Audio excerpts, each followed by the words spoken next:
My name is Jamie Denburg Habie, and I'm an artist and a cultural practitioner based in Guatemala. And I'm doing this residency program at RU in my capacity as the founder and director of an art space called La Nueva Fábrica in Guatemala. So La Nueva Fábrica is a space that's been kind of in the dream state since 2010, and it originally started before it was a physical space with a residency program. And these are some of our values and some of the things that we try to do. We have exhibitions. The first component, as I mentioned, was a residency program, but we also have rotating exhibitions, a project space for emerging artists. We do public programs, and we are also starting to venture into partnerships with like-minded organizations, which is how I ended up here through Natalie, who was in Guatemala last year. So the residency program, as I mentioned, started in 2013, and the idea was to support Guatemalan artists, but also artists from around the world to come and experience Guatemala. And since then, we've been accepting artists via open calls every year. This is something that will be opening up in 2023 again, so happy to answer any questions about that. And these are some of the benefits that are included. This is an artist who was, I'm just going to be talking about pretty much what's been going on in 2022. And in my first presentation, I kind of mentioned these things, but I didn't really speak so much about the artists and the exhibition, so I'll go a bit more in depth today. Marlene Bororbor is a resident from this year, and during her time in residence, she worked on several projects, but one was she started working on this project called the Dictionary of Forgotten Objects in 2016, and Marlene is a Cachiquel artist who is deeply concerned with the erasure of the Cachiquel people kind of systematically through 500 years of colonial rule and oppression in Guatemala. But somehow Guatemala, just to give a little bit of background, is a country that despite all of the years of Spanish colonial rule and then US imperialism starting in the 1800s actually has preserved a lot of its languages. So there's over 20 languages, and a lot of people still wear their clothing and follow their customs, which is not incredibly common throughout all of Latin America. So Guatemala is very special in this way. It's like a very resilient group of people who have been able to really maintain, despite all odds, their culture. And so at La Nueva Fábrica, we really try to support practices that speak, not only practices that engage with social justice, but a lot of practices engage with social justice or with urgencies of our country. And one of the biggest urgencies is still this massive economic and social divide between mixed race people who have European descent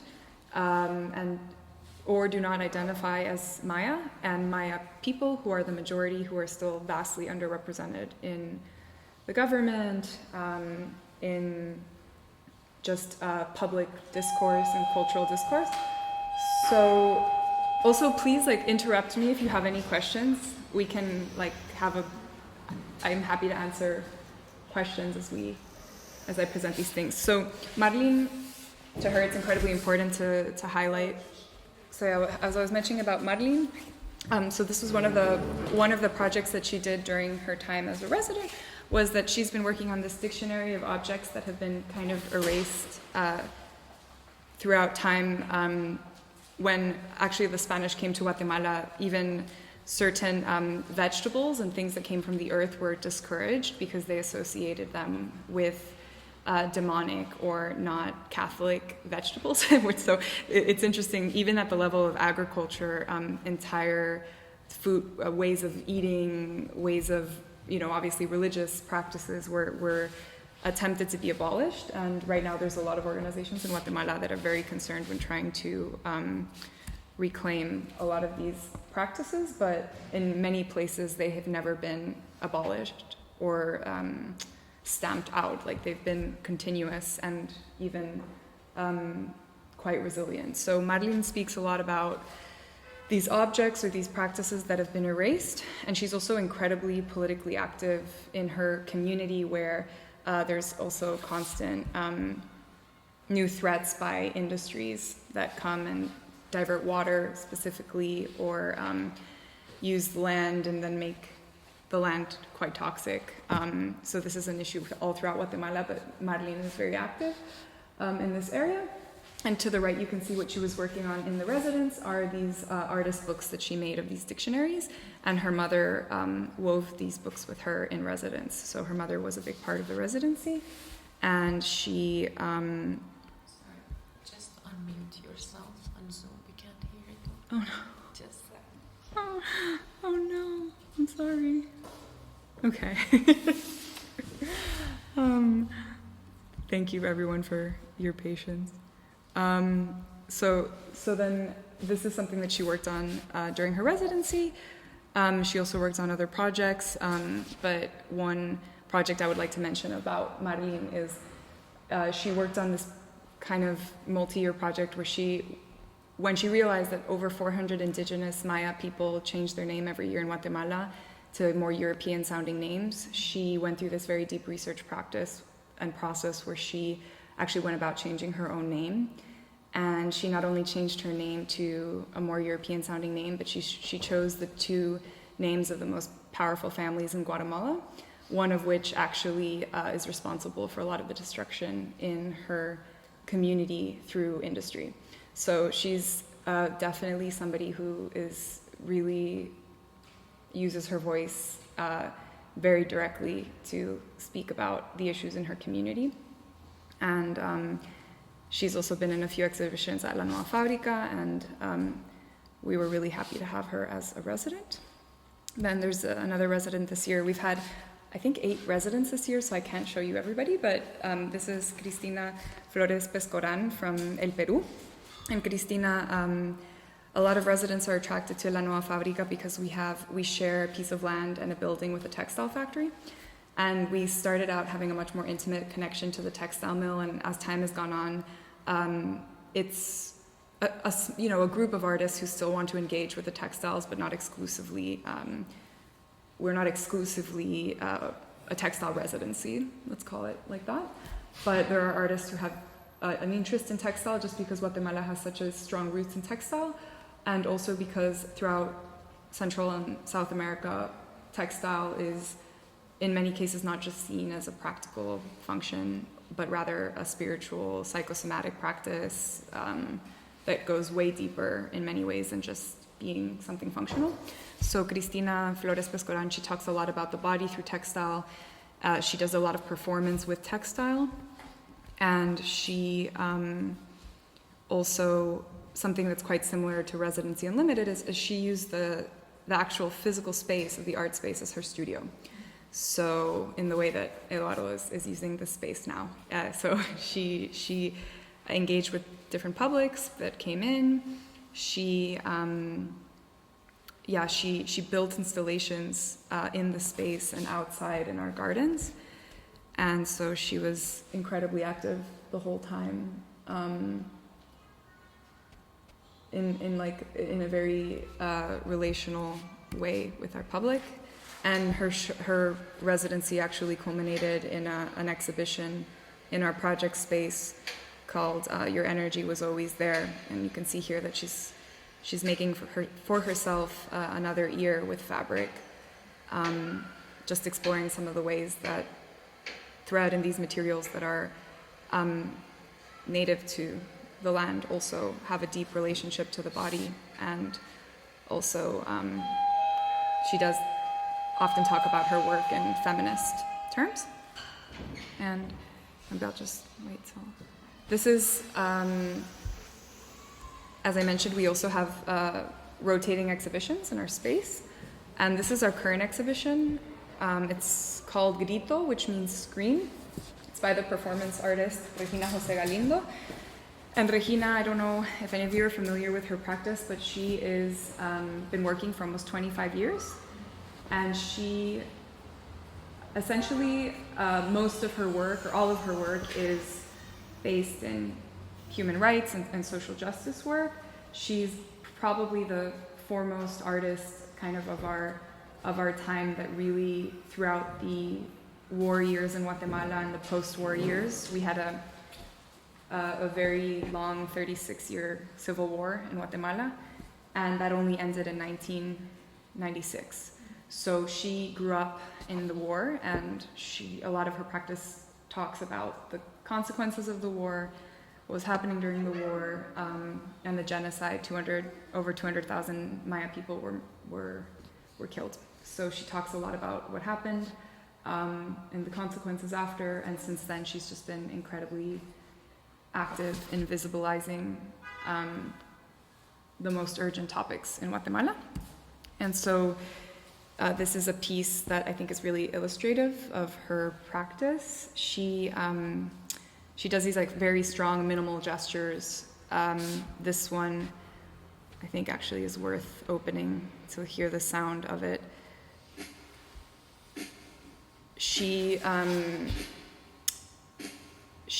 hired 45 professional musicians to perform a piece of martial music, and they walked backwards throughout Guatemala City, ending up in front of the National Palace.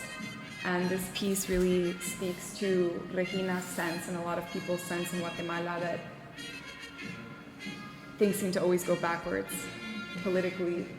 And these are the types of gestures that are just so precise and specific that make her, I think, just one of the most amazing artists I think ever, but in Guatemala. I'm a big fan, so it's been incredible to be able to work with her. It's a big honor, and I can do something a bit sacrilegious here and kind of go through some different moments of this video, but I'll show you where she ends up, which is this is this historical center of Guatemala, what was the colonial center? Guatemala City. Yeah, Guatemala City is the capital. It's the most densely populated city in Guatemala, and it's also, during the war, a lot of rural communities were forced to leave because of the violence, and the kind of perimeter of Guatemala started to grow with neighborhoods that were incredibly precarious, that had no government services, and effectively a large part of the city is still incredibly underserved and not really essentially forgotten or ignored by the government. So Regina's also visibilized that with her practice, and these are two projects.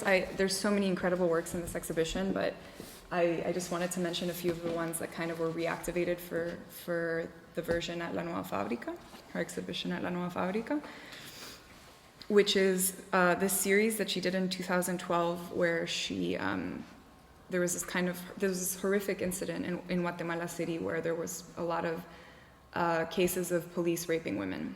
And so in one of the places where this was happening, she took out a billboard that said, "Thou shalt not rape," and in Spanish, "No violarás." And we thought that this was a really important work to revive during her exhibition in Antigua, because Antigua is the original colonial capital, actually, so it has this kind of dense colonial history, but now it's really known for its incredibly beautiful architecture, and it's a tourist destination. And at La Nueva Fábrica, we're based in this beautiful town, and it's this kind of contrast between like this kind of, in the Western imaginary, of this tropical paradise destination, but in reality it's quite a bubble inside Guatemala, and whenever there's any act of violence that happens in Antigua, the government definitely suppresses it because they don't want it to hurt the tourist industry. So we were thinking this was a really important work to also tie Regina's work to the place where she actually lives. She lives in this town, and she's our neighbor from La Nueva Fábrica. She lives very close to La Nueva Fábrica, so we thought it was a way to also make sure the show is talking about something very specific to Antigua. So this is also an important piece in the show. There's more installation shots of what her show looks like on our Instagram, but this is a piece that was produced. She did a residency at the foundation, and she produced a textile piece, which I think I might have spoken about briefly last time. But it during COVID, here's how she's actually making it. During COVID, there were a lot of funds stolen by the government that were supposed to go to hospitals and to provide services for rural communities that had no access to healthcare, and those funds were stolen. But also around the same time, there was this kind of rumor going around that the president had received a package at his home that was a carpet, but that there had been actually cash inside the carpet. And so this became kind of like the expression of what happened to the money, it's under the rug. So she made this rug, and she actually asked for donations from people who had lost family members from COVID. And so this piece is actually made from clothing, and everybody's names are here listed. And so this is a very kind of aesthetically, I mean, it's a beautiful piece, but there's a lot of sobriety in making it. And Regina is also just very good at always navigating these situations with a lot of respect and care, and people very navigates the ethics of these types of projects with a lot of dignity and respect for people. And I think that's something that's also very important about Regina's practice, is that she always implicates her own story in every piece she does, or in all the performances. So there's definitely, for me, a model in how to do like a responsible performance piece that involves other people. Is also, she's very, it's always on the forefront of her mind, which isn't always the case in any community, but especially in Guatemala, where there's incredibly complex histories and conflicts and social dynamics and all sorts of, so she manages with a lot of respect. This is another piece that we worked on. Regina had done this last year, something similar in honor of a very famous school and musician named Luis de Leon, honoring his contribution to Guatemalan music. He used a traditional instrument called the marimba, and the original piece was an honor to this man. She really wanted to restage this piece to talk about how artists are made invisible in Guatemala. And so we redid the performance. In front of La Nueva Fábrica, you can see we're on a colonial plaza. So she redid the performance, and this is a marimba piece on a public square. Most of her performances are public. And the details here, as you can see, the people underneath. And then there's a few photos of the context. So this is, the marimba coming in, the musicians.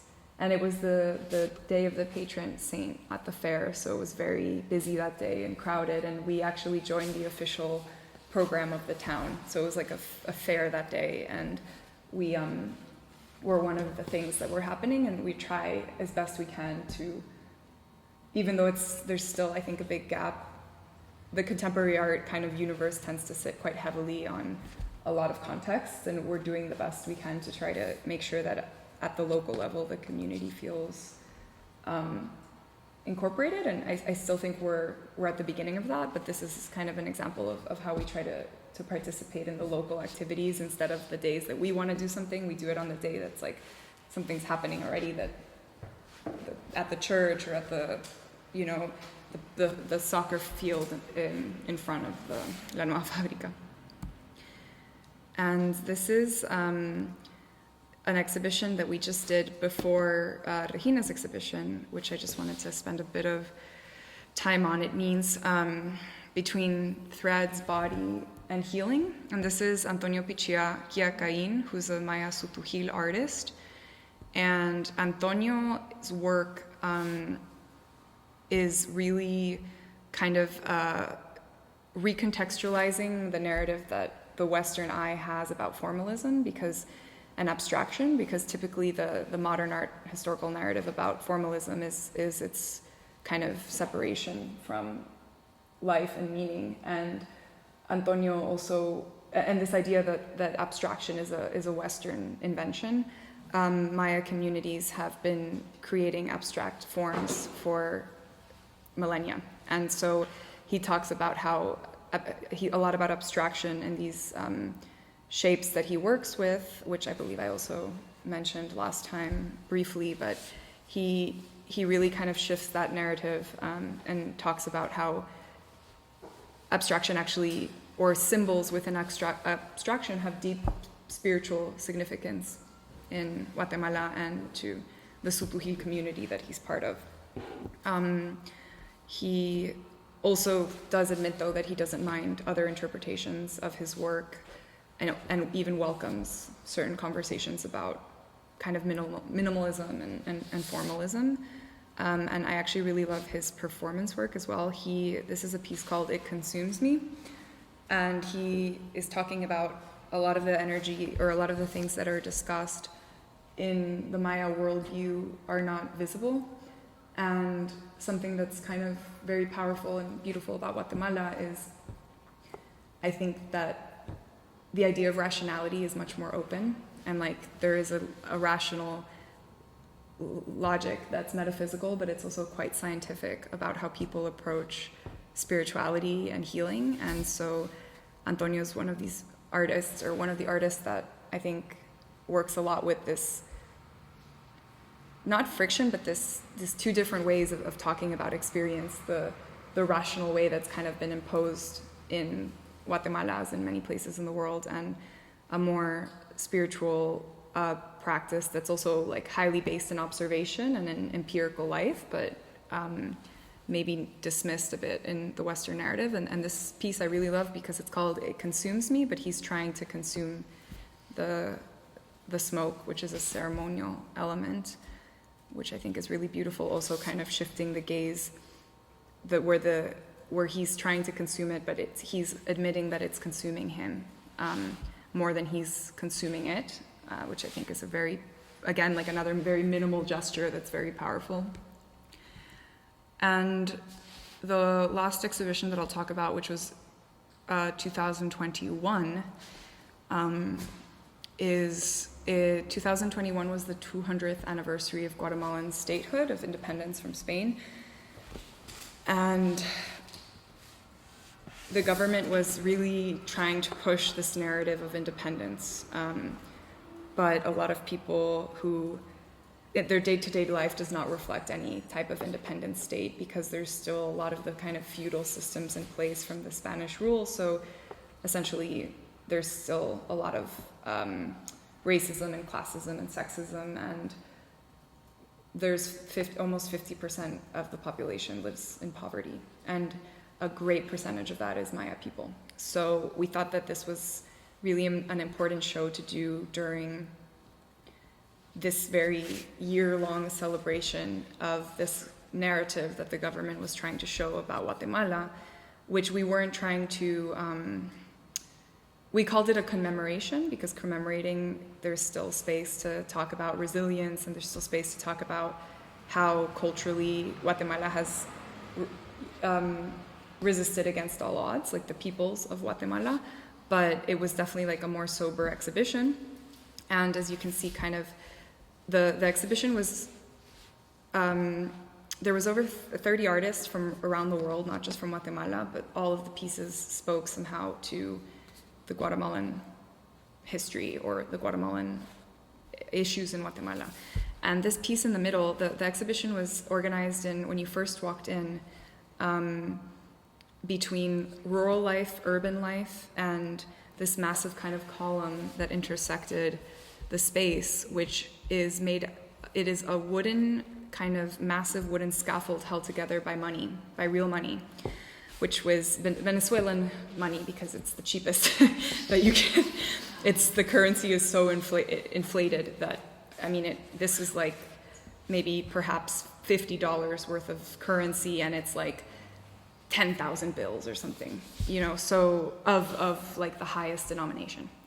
So that was part of the piece, is how the central spine of the history of Guatemala over the last 500 years is an economic history. And you can't separate that from what's happening. And you had to actually bisect the scaffold to get into the exhibition. And a lot of the works were framed with the scaffold, so you could see the other pieces through the scaffold, which was, I don't know, just a way to remember that no matter what piece you were looking at, it exists within an economic framework. And this exhibition, one of the pieces that is kind of, I think, one of the most important in the show is a Guatemalan artist named Kikeli, who used two, you know, like tablecloths, of kitchen tablecloths, to paint two different scenes of two different families in Guatemala. And one tablecloth said, here there was genocide, and the other one said, here there wasn't. And so in Guatemala, there's still a question as to whether, oh, and sorry, by the way, the colors are like super off. We had, with Yuli, we had this problem of the pinks and everything, so I can, if anybody wants to see, there's more photos of this, but it's essentially in Guatemala, the war, like the right in Guatemala still doesn't call it a genocide, even though it's been internationally recognized as a genocide, what happened in Guatemala. So this piece was kind of one of the most exemplary pieces of these two realities that you can live in Guatemala. It's like beautiful and gorgeous and colorful and abundant, and there's fruits, and it's just glorious. But there's also this kind of incredibly dark and uneven history, and there's still the problem of even the use of the word genocide, which is not, or that there was never, as in South Africa, there was never a serious effort on behalf of the government to have a public discourse on what had happened. So in artistic spaces is one of the only places that this can happen. So we think a lot of times as much as we can, even in Regina's show, for example, there was one whole category of the exhibition was historical memory. And so we brought historians to talk about the armed conflict and the genocide. And so we try any exhibition that has to do with Guatemalan context, that has a historical reference to what happened. We think it's very important to create spaces to talk about it, because there really haven't been spaces. As part of this billboard effort to have a satellite space for La Nueva Fábrica, we had an open call. We tend to do this during exhibitions. We tend to do open calls so that artists can also have their work displayed alongside the main exhibition. And this was an open call to do something with this billboard. And so this is a pretty large billboard. I think it's like 8 by 10 meters. It's huge. And we had a guest jurors, and the application that won was a piece by an artist who lives in Spain, but he's Guatemalan. The piece is called Créame Nunca Más, and he basically redid the logo of a popular banana company, to talk about the link between imperialism in Guatemala, where the U.S., this is like a very brief, very, very surface history of Guatemala, but in the 1800s, the U.S. had like massive interest in Guatemala, mostly through fruit production and through railways. So they owned all of the railways, and they owned the banana industry. That's where the term banana republic comes from.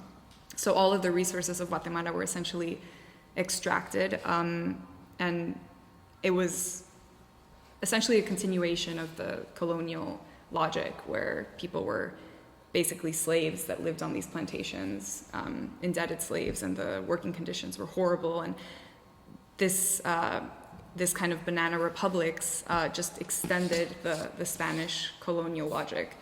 And so Guatemala has the banana has like this, like it's a fruit that comes with like a lot of charge in Guatemala. It's also a fruit that has been genetically modified, not in Guatemala, because Guatemala is one of the only countries that has, the indigenous groups in Guatemala have actually been one of the only groups to be able to not let Monsanto take seeds from Guatemala. But to extract native seeds for their use. But nonetheless, the banana also happens to be a fruit that's been genetically modified, a fruit that's like has this kind of aesthetic perfection on the outside that's picked when it's unripe, and it's effectively still unripe but looks beautiful on the outside. So it's like a fruit that comes with a lot of social, political, aesthetic significance. And so he decided to take the logo, and he used two phrases that were very popular, that were very present after the Civil War, which was the only real investigation into what had happened was done by the church, and they essentially started having open testimonies, a space for open testimonies for people to tell their stories. And créame means believe me. So the line became créame, like believe my story, and nunca más means never again. And so these were two lines that were used often in these testimonies about the war, which were the only kind of window into what people had experienced at that time. So he took this kind of history, and he talks about the consequences of imperialism, which was of course what led to the Civil War. Was the US started a military coup to overthrow a progressive government in Guatemala. So that's like a very similar story in Central America, but this piece is just brilliant also because it does function on the level of advertising too. So it's just very, and this exhibition, yeah, so this is something we also had the 5 finalists of this competition. Their work was shown at the space, so we try to have other artists as well participate. We have a project space called Íntimo, which means intimate. It's a small room in La Nueva Fábrica, and we try to rotate this way more often than our main exhibitions because we can only do about 2 or 3 big exhibitions a year, usually 2. So this is the space where we get a ton of movement. And in the framework of our current exhibition, the performance artist who I showed you her work, we had an open call for 4 artists who identified as women from Central America to present something that was in line with the exhibition, something that engaged with the themes of the exhibition, and they got a stipend for it, and they were able to submit different projects, and these are 2 of the projects. The exhibition isn't over yet, so we've only had these 2 shown, but this is like very fresh. This is what's happening last month, 2 weeks ago. So this is La Faena by Ella Figueroa, where she did a study on kind of ways that female bodies are conditioned into certain actions that are considered women's work. Guatemala is still incredibly sexist, and there's definitely a lot of room for criticality here. So she did these beautiful videos where she had different gestures that women usually have to perform in their homes. And there were also these beautiful prints that outlined these bodies. So that's one piece, one exhibition, and this is the one that's actually just taken down now. It's called Lullabies for Our Children Mothers. The artist did an investigation, Maria Fernanda Carlos is the artist. She did an investigation that a lot of women who were under 18 got pregnant during COVID, which meant that they were raped by their family members because everybody was on lockdown. And so she did this investigation on all the women who were children, essentially, who became pregnant during COVID. And she spoke to women, just a lot of these young women, and not all of them appear in video, obviously, because of their privacy, but and asked them to remember a lullaby that their mother used to sing them. So it was really, and in the space, it was just these headphones floating, and on these benches, and you would just go and you would sit and listen to the lullabies. So it's like this space tends to be, maybe because of the name of the space, íntimo, but it tends to be where a lot of the most kind of moving projects happen at La Nueva Fábrica, or the most, but I can't say, I think most of the work in Guatemala is of this nature. Because it's a country where I think there's just so much, maybe like this country too, but somehow most artists are very much in the camp of the political work. So yeah, this is a really beautiful, beautiful piece.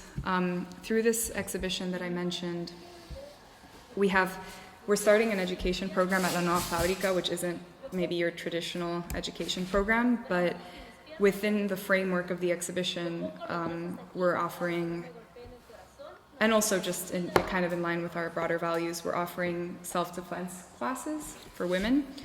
So this is Libertad Saí Rian, and she does feminist self-defense classes, and so this is just a brief snippet of her classes. She actually doesn't like to share longer clips of it because she feels like there's strategies that should be not shared, so people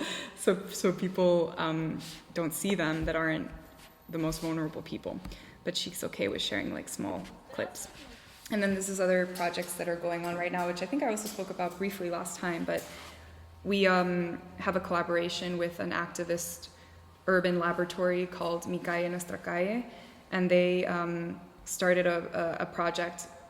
They were in residence, and the point of the residency was to try to more actively engage with our community, because we still feel like there's still this kind of gap between the people who come to La Nueva Fábrica tend to be people who know a little bit about art or are curious about art, and we really wanted to shift more to like our community of the people that most come to the space, and it's getting better, but we really have been trying to make more of an effort to deal with this, and it's also a challenge for a lot of institutions in Guatemala and in other places too, like here, I suppose.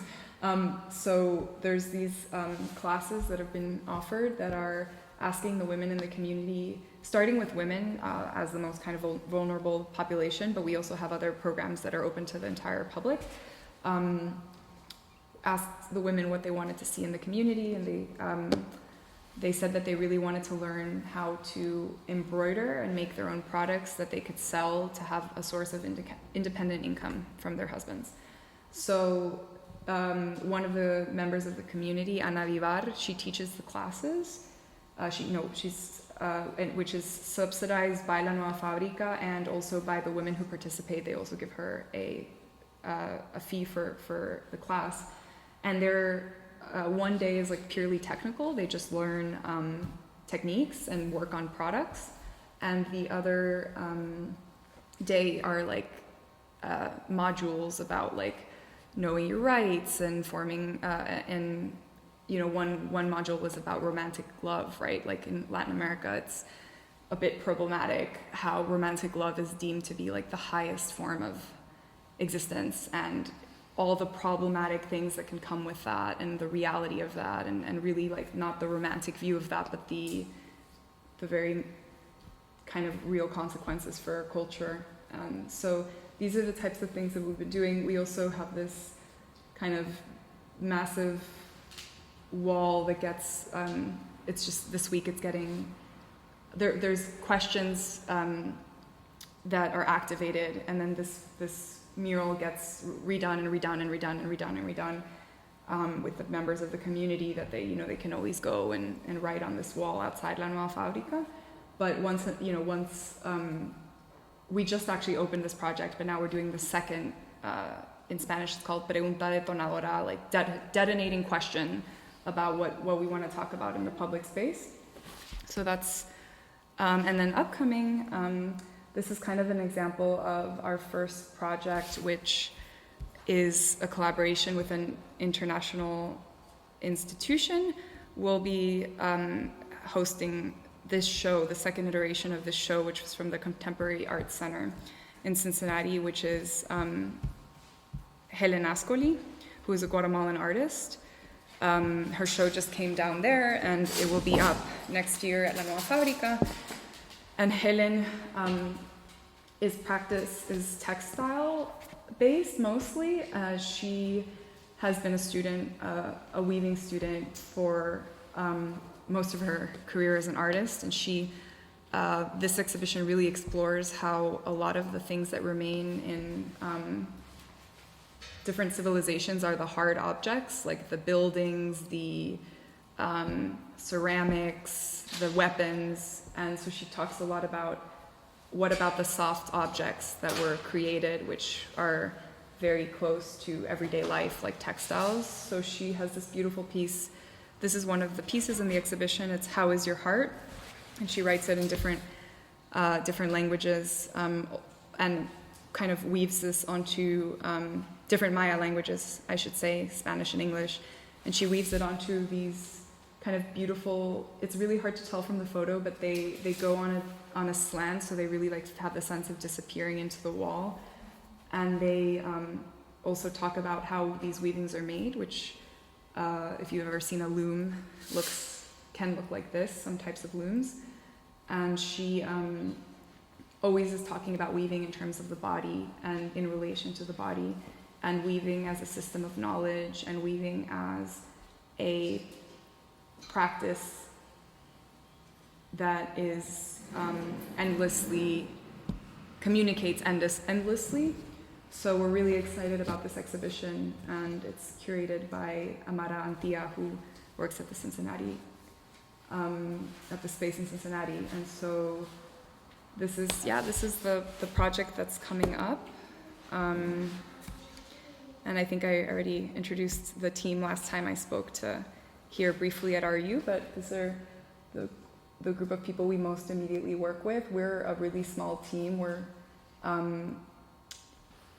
kind of 8 people in total, with people who work freelance or part-time, and then but we do still have this really close relationship with the textile loom, and they next door, and they help us whenever we have installations. They really help us with install days, and they really help us with the residents who want to work in textile projects.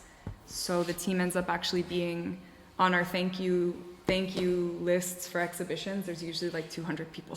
so I was like, and this is just more information. And yeah, thank you for listening. And I'm sorry for those of you who already heard a little bit, if it's a bit redundant, but happy also to answer any questions, or I guess we could also do it on the chat of Zoom. If any questions, I will let you know. Okay. Yeah, I say one question. I have a question. Mm-hmm. For your public education programming, what aspirations do you have going forward in the coming years, other than like things that are sourced by the community? Any other collaborations or partnerships? I'm particularly interested in like if there are any efforts towards also incorporating not just self-defense but like art making by the community to participate? Yeah, totally.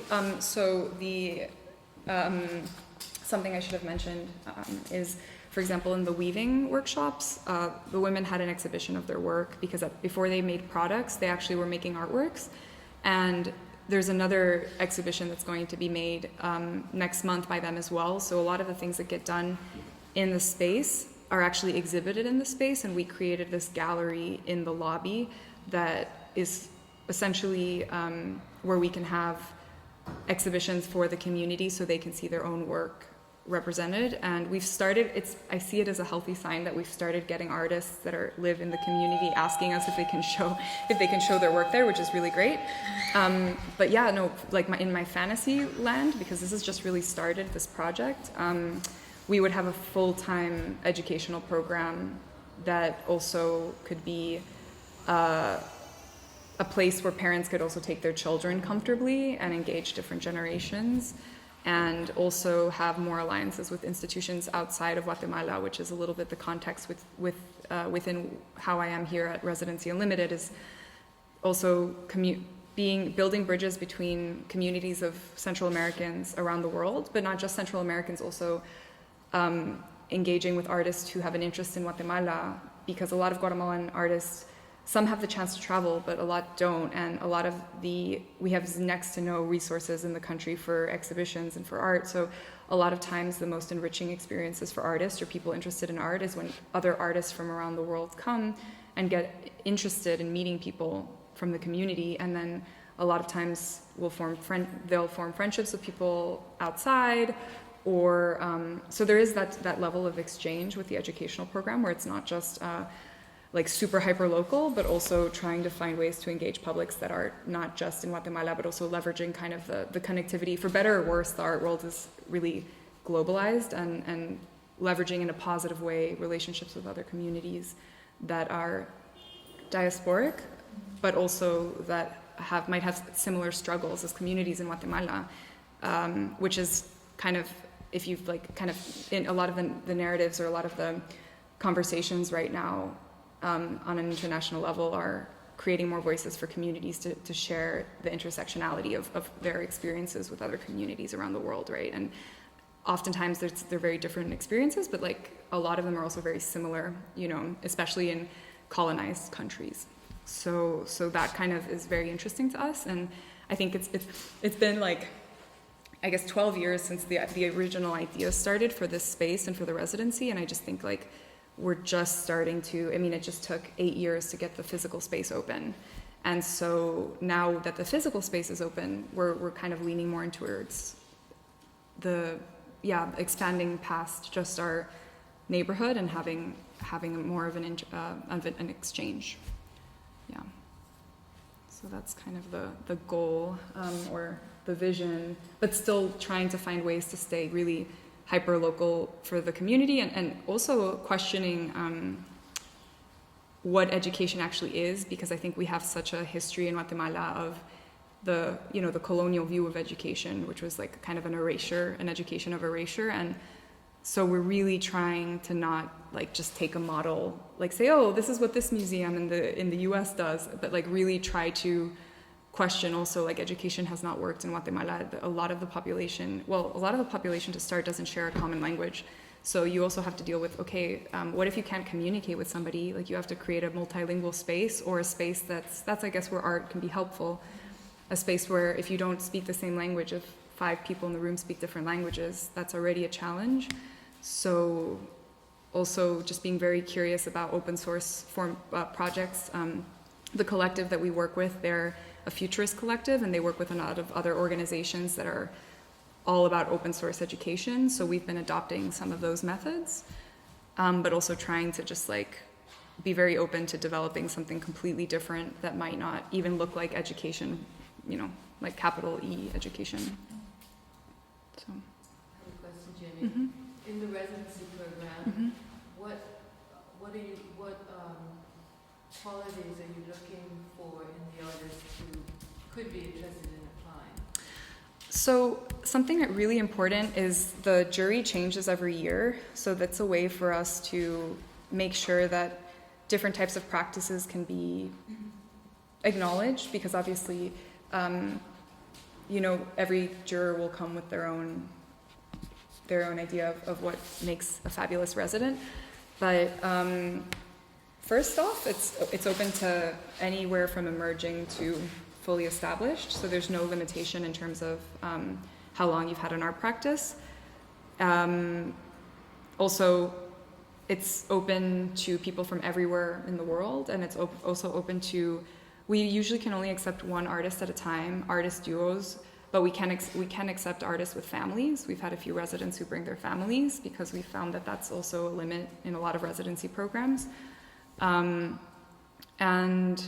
I think the most important thing, just from like a content point of view, is artists that really are interested in engaging with the Guatemalan context. So we get a lot of applications of people who want to like take a photograph and make it into a giant textile.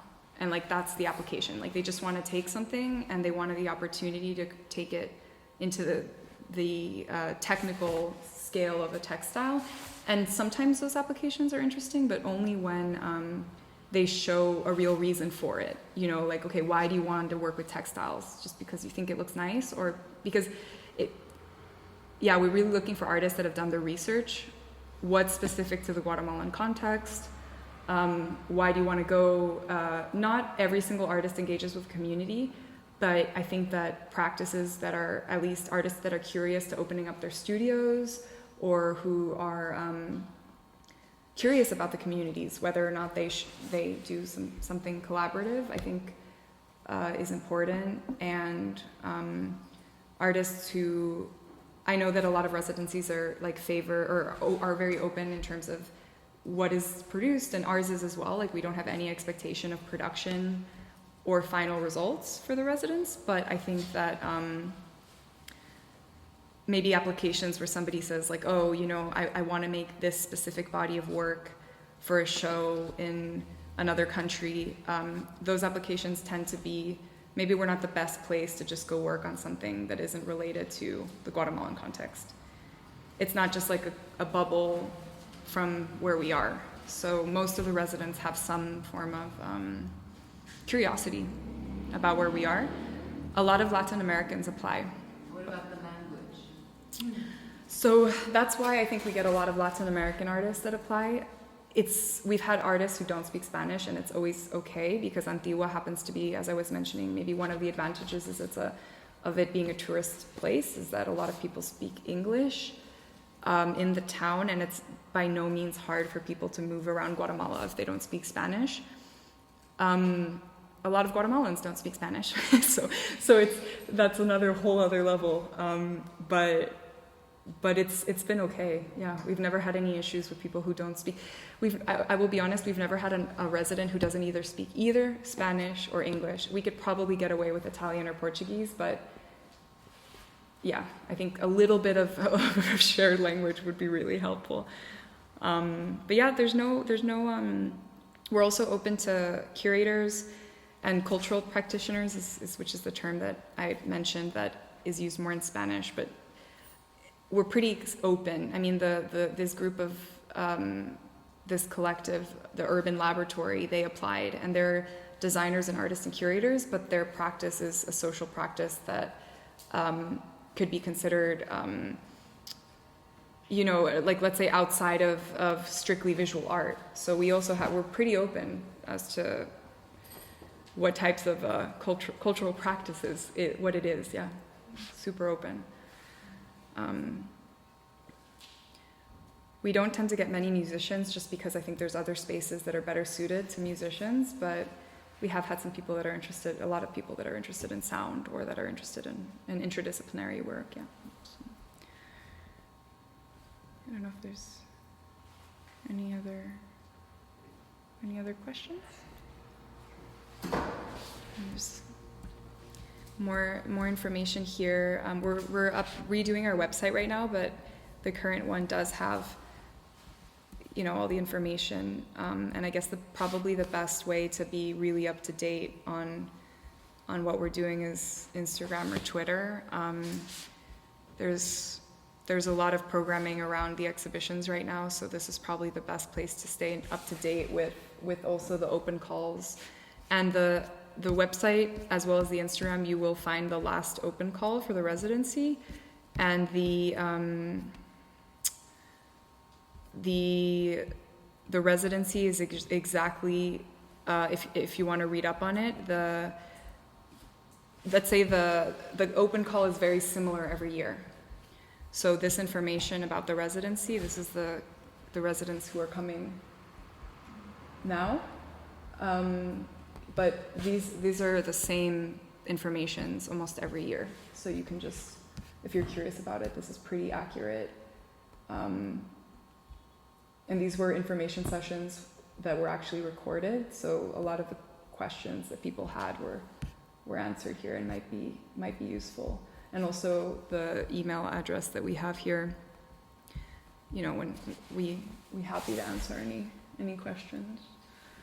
Did you say then that there's like a community being formed around the Nueva Fábrica? Because from what I see, like there are so many different, you know, for someone, it was very interesting to look at all the variety of projects that are involved here.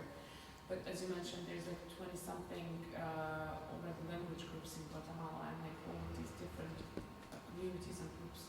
And so do you have the sense that there's like this community being built around an organization where these practices sort of try to, you know, to intertwine, to get closer together? And do you feel it?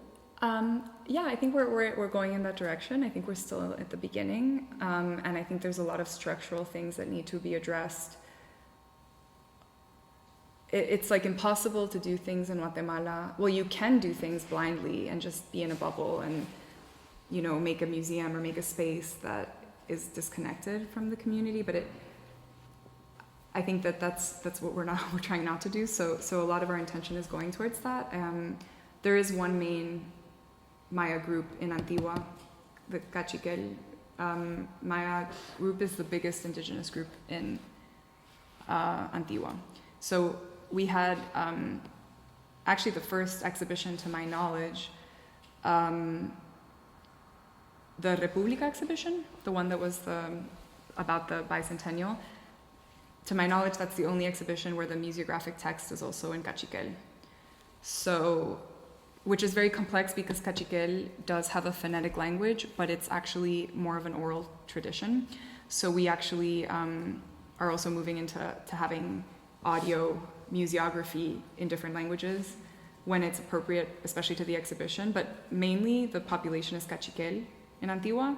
So in terms of the local Maya kind of community, I still think we have a long way to go. What we try to do is we partner with organizations that specifically only, like the Maya Education Foundation, where their students come to our exhibitions and they'll bring like 3 different groups of students to our exhibitions. Or we'll partner with the priests of neighboring communities. Like we have friendships with, in Maya tradition, there's these things called cocoles, who are the spiritual leaders of the community, but they also function as like mayors, and sometimes they are the mayors of the community, both the like government mayor, let's call it that way, and the spiritual mayor. So we have a lot of friendships with the kind of leaders in different communities who bring groups of their communities, and we try to have conversations across. I want to show some photos of we have lots of groups of students. We have lots of groups of different groups throughout Guatemala who aren't just Cachiquel, who have come from like, we had a group once where half of the people came from 8 hours away to see the exhibition. And so I think that, let me see if I have a photo of that group specifically, but yeah, some of these students came like, and you can see everybody's wearing different clothing because each Maya group has different clothing and each Maya group has a different language. This is Antonio, he's the artist who did the exhibition. So at the level of trying to like weave we're not trying to create one narrative in any way. In fact, I think part of the reason why Guatemala has failed as a republic is because they tried to form a Guatemalan citizen and erase the difference between different ethnic groups. And Guatemala is definitely a failed state. It doesn't work for most of the citizens. So right now, a lot of the conversations are going more into like the plural state, like different groups trying to, like Bolivia, for example. So like the notion of a plural state is interesting, and a lot of people are talking about it. But yeah, I'm sorry, I don't think I've answered your question. Like we're trying to. Guatemala is probably one of the most complex cultures within to how to build a community without trying to like erase the differences between people. And also, yeah, just working with the local community as best as we can while doing our best to invite groups from other parts of the country to come. And there are like, even some of the different languages have similarities and can be understood between different peoples. So yeah, that's what we're hoping to go towards. Yeah. But definitely within the community of artists, there's a sense, I think, that I start seeing young artists who I've never seen before coming to the space, or different communities who never used to go to the space, because we also do a lot of projects outside of just traditional. I think I mentioned this last time. We started the first drag festival in Guatemala, and it was a space for drag and genderqueer people, because in Guatemala it's an incredibly conservative country and there's a lot of violence against trans people. So there's very few institutions where you can go and, let alone like, hold hands with your partner, be, for example, open about your gender, really, in a way that's, so we started this festival, and now it's outgrown the space, because this year it's going to be, we need a bigger venue, but this is the type of cross-pollination that helps us form communities that we're partners with the Tutti Frutti Festival from now until forever, and that's a community that maybe they wouldn't have come to the space, everybody from that community, but because of that partnership, there's these like spontaneous communities that start to form, And then through these events that are not just strictly within the and that was a bit of a result of Guatemala has an amazing drag scene, and it's like really incredible. And sometimes like you get the sense that you go to the drag performances and it's like, to my eyes at least, it seems like some of the best art being made, just period, because it's so subversive just by being authentic. Like, you know, so it's a really magical country in the sense is like there's thriving art communities. They just sometimes have to be really under the radar. And so like part of the organization's mission too is just to create visibility for these groups and hopefully throughout time change some of the cultural narratives and the xenophobia a little bit when people see there's a drag festival at an organization that's respected. You know, maybe they'll be a little more open-minded about coming or being open. And we did have people effectively who were like very intimidated and came nonetheless, and their minds were changed. So we've had little moments of that, yeah, for sure. But yeah. I'm happy to answer any questions after too, if you think of something, or I think the Residency Unlimited has my email and all of the ways to reach me. So if you have any other questions. Thank you.